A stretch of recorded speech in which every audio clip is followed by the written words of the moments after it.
Thank you, Kate. I think the message from Kate is don't let this happen in South Australia. Our next speaker is, we have two speakers from Western Australia, Narrogin in Western Australia, Mark and Janet Thompson.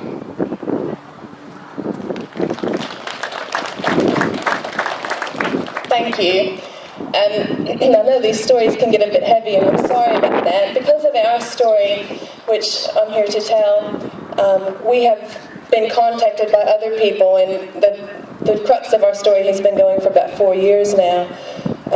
But if you really want to spend time watching YouTubes, you find these stories of real Australians that have been put on by guys like this down here that have asked questions, and you find those YouTubes and you listen. These types of stories are all around this country, and I do believe they're all around the Western world, as somebody said earlier. We immigrated from the United States to Western Australia after purchasing land in 2001 for the sole purpose of building a beef cattle feedlot south of the regional town of Narrogin, 2.25 hours inland from Perth. We came with our own life savings in search of golden soil and wealth for toil, and we found it in spades. There was an opportunity in the wheat belt of Western Australia, and we came to live. We and our 4 young children, 3 of whom were born in the Narrogin Hospital, are now Australian citizens. We took much care and spent significant time in developing the site-specific feedlot project from an environmental, an animal welfare, and a financial perspective.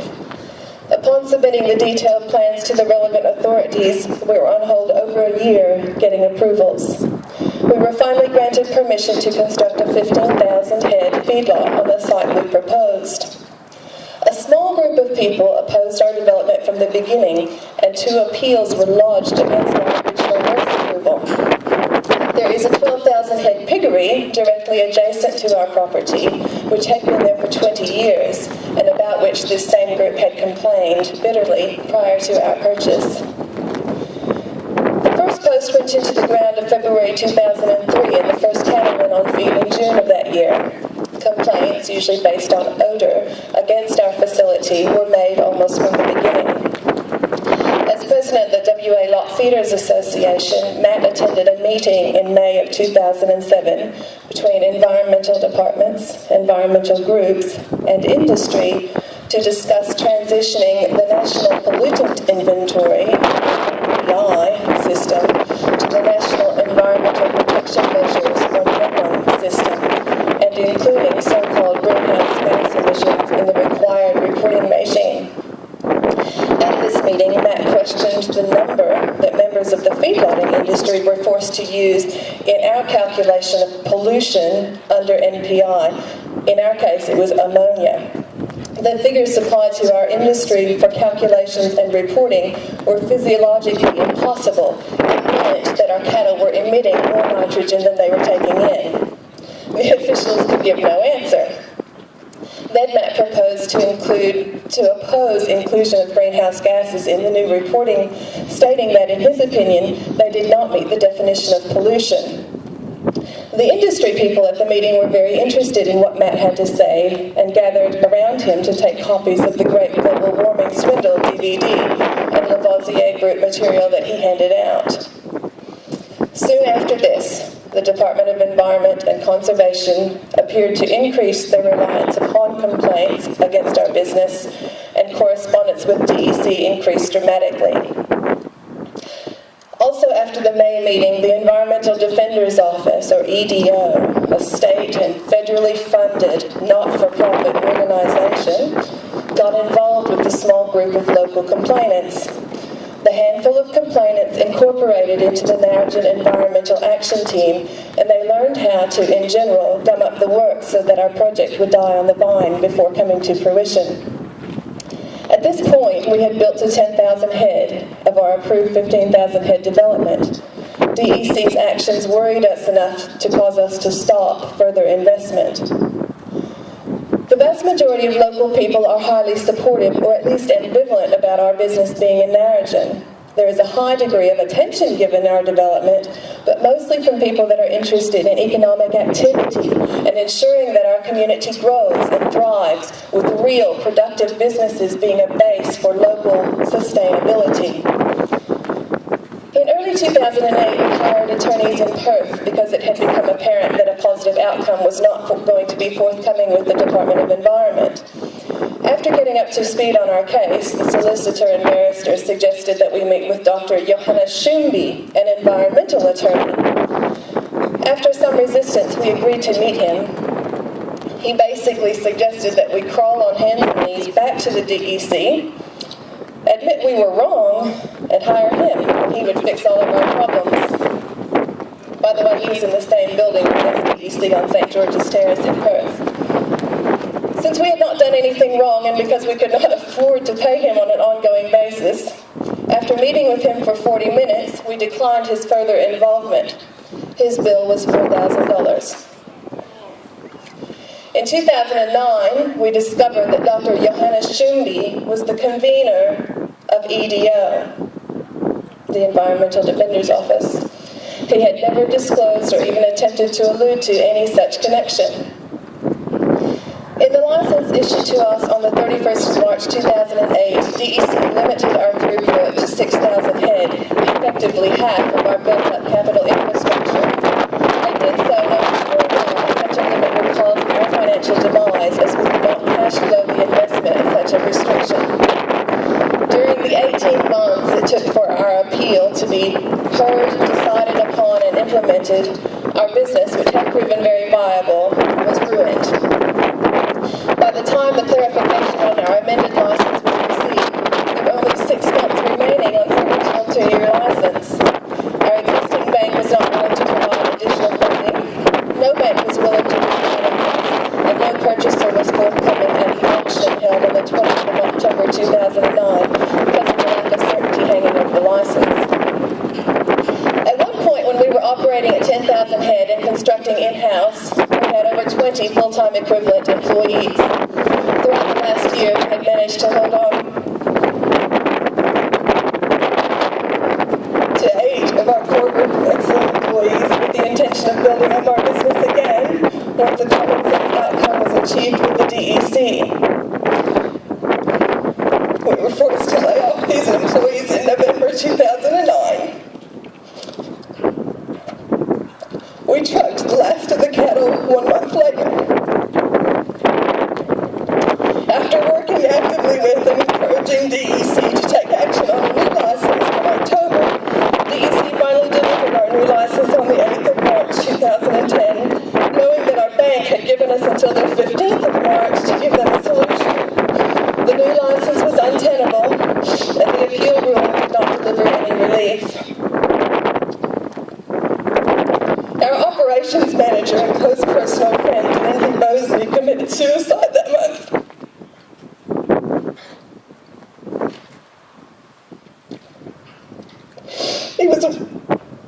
He was well aware of the latest developments.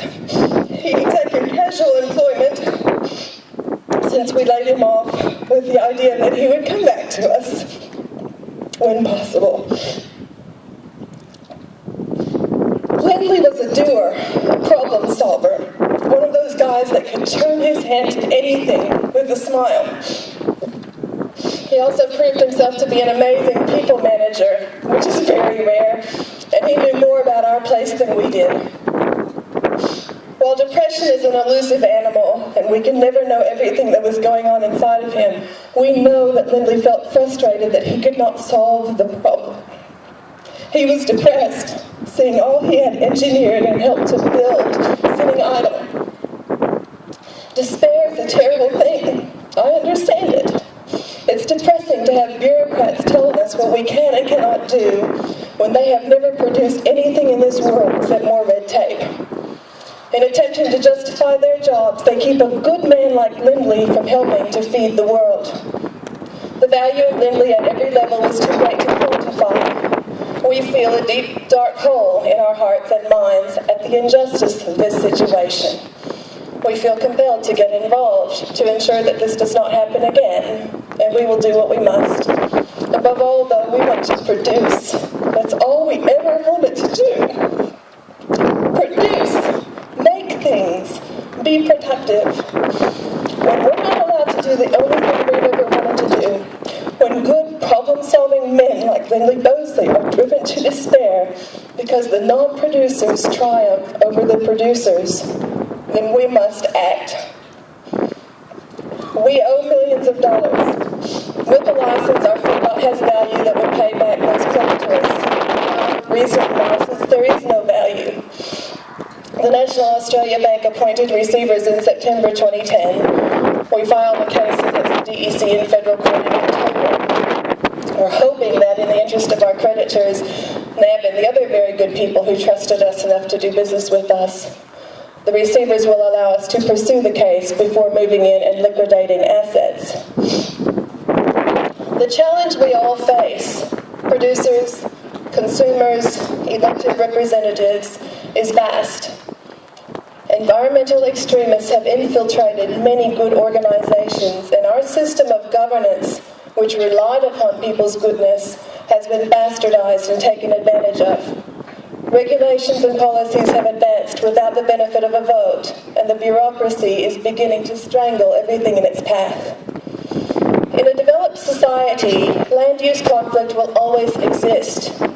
Much of the conflict today is created by governments, though, attempting to manage land belonging to other people. We found out only recently about the so-called conservation corridors in Western Australia and the plan put forward by the DEC in 2006 called a 100-year biodiversity conservation strategy for Western Australia. We fear there is a lack of a true understanding of economics and the relationships between progress and the environment. The emotion driving movements such as the biodiversity agenda has led to decisions being made that will have severe detrimental effects on our state and our country in future. We believe decisions about our own situation have been tainted by many of these emotive movements. There are many decent people who have been involved with the formerly good organizations who do not recognize what has been happening, and they're unwittingly promoting an extremist agenda.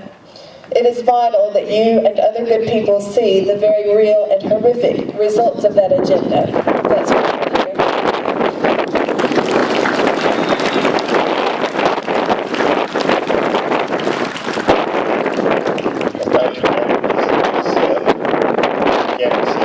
Personal story, as well as Kate's and many others are tragic stories. But for Janet and I, there has at least been some good come of all this.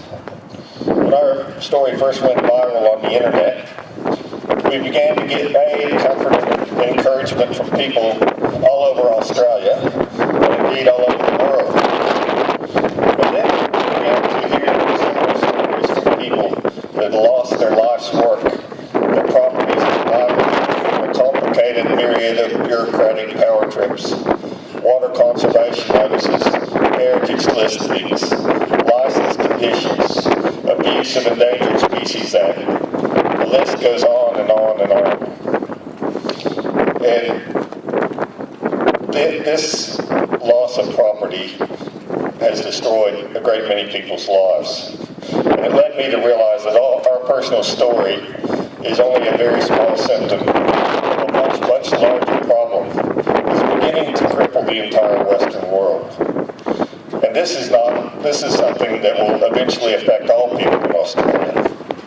People in all walks of Australian life, both the public sector and private sector, are drowned in a sea of red tape. Teachers, shopkeepers, transport operators spend more time filling out forms than they do with their students, their clients, and their trucks. They all report suffering from that sickening, humanity-killing feeling that their own government does not trust them to think for themselves, but rather expects them to act like some cog in a machine unthinkingly punching out the next rivet. This is a democratic nation. If none of us can be trusted to manage our own affairs, then who among us can be trusted to manage everyone else's affairs? Unfortunately, today we see that legislation does not come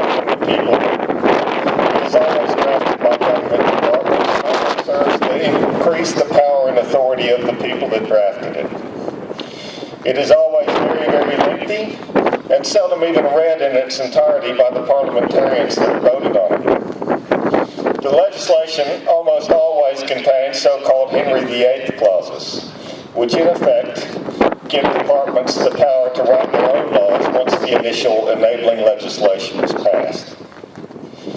We see today that agencies and departments throughout Australia are acting in concert with the agenda and reporting directly to the United Nations. There is a Korean man that lives in New York City that seems to have more power and authority about what actually happens in Australia than our own government does. The people of Australia have had the opportunity to vote for this man, Ban Ki-moon, and they almost certainly wouldn't do so if they were given the opportunity. The Australian nation has a vibrant and successful history, thanks in no small part to adherence to the time-tested and true principles of English common law. Departments, at the request of the United Nations Agenda 21, are turning English common law on its head. A basic principle that our ancestors wisely established for us was that individuals had the right to own property and that they were innocent until proven guilty of any allegations against them. Departments, at the request of the United Nations, now make laws and regulations on the basis of the precautionary principle, which is the opposite of the presumption of innocence until proven guilty. The precautionary principle says the government departments are justified in taking any action and restricting any use of land without any proof of wrongdoing of the owner of the land or any evidence whatsoever. This perversion of justice must be stopped, and it's up to us to do it. We've seen various instances all over Australia. We see the northern part of Australia has been decimated by the knee-jerk ban of the live export industry, which is nothing more than punishing the good for the existence of the bad. It is a clear violation of the basic principles of English common law. We have recently passed a dangerous crossroads in Australia with the enactment of 19 dangerous pieces of legislation, the so-called carbon tax. I've read part of that legislation myself. It's very difficult to read, mind you. It's called a bill for an act to encourage the use of clean energy and for other purposes. I can assure all of you here that there is a whole lot more about other purposes in there than there is about clean energy. There's about 11,000 words total in the 19 acts, and I think I can sum them up in about 3 sentences. This is an act that takes the decision-making power over everything that is produced in Australia, who produces it, and how much they get paid for it, out of the hands of consumers and puts it in the hands of a small group of bureaucrats and investment bankers. This, despite all evidence of human history that centralized control over economies is a very bad idea. Worse still, this cedes control and authority over what happens in Australia to unelected and unaccountable bureaucrats in the United Nations. The same people that managed the Oil for Food program in Iraq. I thank all of you for coming here today and the politicians that are here. And it's exciting to see this many people interested and willing to start fighting back. And I would urge all of you to continue to communicate both with your politicians and the media. And let them know that in the Westminster system of democracy, if you're an elected politician, it is your basic function and purpose for being to protect the rights and liberties of the citizens of Australia.